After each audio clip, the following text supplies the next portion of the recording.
ต้องบอกฉันว่าเคยมีใครคนไหนยังไงแต่เพื่อฉันเพ้อบังเอิญฉันถามเธอไปเธอก็ไม่ต้องตอ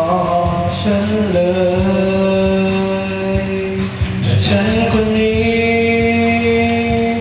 ก็มีที่พลาดพิงใช่ว่าชีวิตจะดีจะงามสักเท่าไรไม่อยากให้ถามมันไม่น่ารู้เท่าไรไม่ใช่เรื่องจะเป็นของเราวันคือย้อนมาไม่ได้และวันพรุ่งนี้ไม่รู้แต่ฉันพร้อมจะหยุดฉันพร้อมจะตายเพื่อรักคนเดียวไม่ว่าเธอจะเคยเป็นใครจะผ่านอะไรมา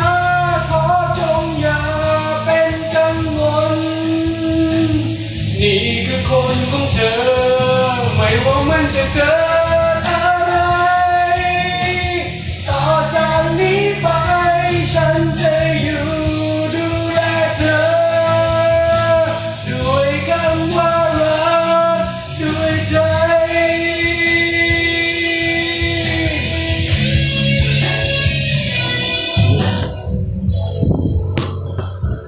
ถึงวันที่ได้ผ่าน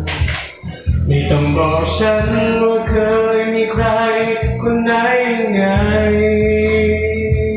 แค่บอกว่ารักแค่เธอรักฉันง่ายๆฉันต้องการแค่ใจของเธอ